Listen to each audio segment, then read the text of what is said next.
मना नहीं करेंगे। आप बुरा कर्म करेंगे तब भी भगवान आपको मना नहीं करेंगे। भगवान का काम है कर्म फल देना। पार्वती भगवान शंकर चले गए, मना नहीं किए।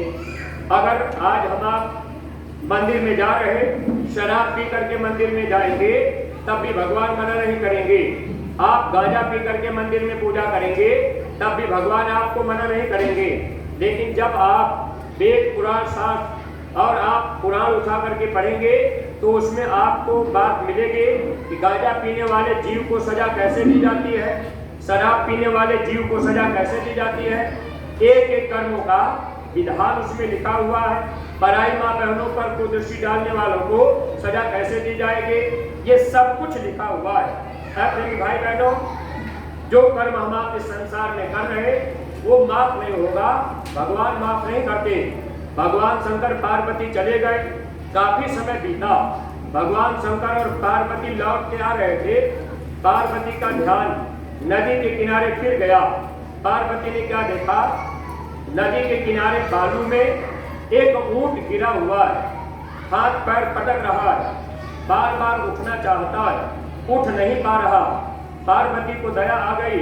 पार्वती ने भगवान शंकर से कह दिया, स्वामी आप ऊंट के ऊपर दया कर दीजिए, आप उसको उठा दीजिए, बेचारा उठ नहीं पा रहा, बालू जल रहा है, वो छटपटा रहा है, लगता है पानी के बिना प्यासा भी होगा। भगवान शंकर कहने लगे, अरे पार्वती, मेरा काम दया करने का नहीं है, तुम चुपचाप चलो, मैं दया नहीं करता। वो ऊंट अपना कर्म का फल भोग रहा है। पार्वती ने जिद किया, स्वामी उस बार मछुआरा मछली मार रहा था, आपने मना नहीं किया। इस बार ऊंट बेचारा बालू में गिरा है, छटपटा रहा है, आपने दया नहीं किया, तो आपका काम क्या है। भगवान शंकर बताए, पार्वती मेरा काम कर्म फल देने का होता है।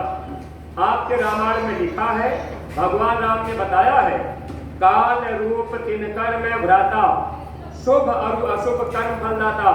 भगवान राम ने कहा, हे इंसान, मैं काल के रूप में सबका भाई हूँ, मैं किसी का दोस्त नहीं, मैं किसी का दुश्मन नहीं। आप अच्छा कर्म करो या आप बुरा कर्म करो, हम आपको दोनों कर्मों का फल देंगे। भगवान क्या करेंगे, कर्म का फल देंगे। संत क्या करेंगे, कर्म को माफ कर देंगे। प्रेमी भाई बहनों, माफी का दरबार संतों का होता है। इसीलिए हमारे गुरु महाराज ने मथुरा में जब दादा गुरु जी के मंदिर स्वामी जी महाराज बनवाए, तो स्वामी जी महाराज ने कहा, बच्चा ये गुनाहों के माफी की मंदिर है और ऐसे मंदिर कहीं विदेशों में, कहीं विश्व में नहीं होगी, क्योंकि महात्मा ने उसमें संकल्प भर रखा है। और स्वामी जी महाराज ने ये कहा, इसमें जीते जागता देवता बैठे, अगर तुम मेरे गुरु महाराज को भुला दोगे तो भारी मुसीबत में फंस जाओगे। ऐसे सत्संगी प्रेमी भाई बहनों, अगर मथुरा हम आप भूल गए, अगर दादा गुरु के मंदिर में आना जाना भूल गए तो भारी मुसीबत क्या होगी। वो ऊंट बालू में गिरकर छटपटा रहा है, हाथ पैर पटक रहा है, पानी के बिना तड़प रहा है, कैसा कर्म है। भगवान शंकर बताने लगे, देखो पार्वती, ये जो ऊंट है अगले जन्म का मछुआरा है। अगले जन्म में ये मछलियों को मार मार करके पानी के बाहर फेंकता था, बालू में पानी के बिना तड़प तड़प के मर जाते थे। हे पार्वती, जैसे इसने अपने जीवन में मछलियों को पानी के बिना तड़पा के मारा, अब यह बालू में ऊंट बन करके पानी के बिना तड़प तड़प के मरेगा। पार्वती तुम चलो, ये अपने कर्मों का फल भोग रहा है। पार्वती ने कहा, स्वामी ये बात तो मैंने आपकी मान लिया, क्योंकि दुनिया जान रही है भगवान राम ने बाली को बाण मारा तो वही बाली बहलिया बनकर भगवान कृष्ण से बदला लिया। ये अदले बदले का देश है।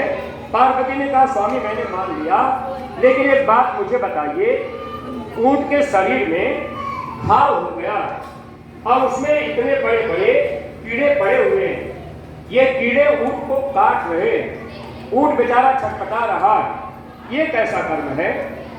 तब भगवान शंकर समझाए, कहने लगे, देखो पार्वती, जब ये अगले जन्म में मछुआरा था तो मछलियों को पकड़ करके जिंदा मछलियों को काटता था, और मछलियों के मांस को इसने खाया। जब ये मछलियों को काट कर मछलियों के मांस को खाता था तो मछलियां कहती थी, हे पार्वती, इसने अपने जीवन में जितनी मछलियों को काट काट करके उनके मांस को खाया, अब वही मछलियां कीड़ा बन करके ऊंट के शरीर से मांस को काट काट करके खा रही है। ये ऊंट छटपटा रहा है। पार्वती तुम चलो, ये अपने कर्मों का फल भोग रहा है। ऐ सत्संगी प्रेमी भाई बहनों, जब हम आप गांव गांव जाएंगे, किसी घर में 10 मिनट आधा घंटा आप रुक गए, कोई देवी देवता भगवान की पूजा कर रहा, आपने उनको समझा दिया कि भैया जो कर्म आप करेंगे ये माफ नहीं होगा।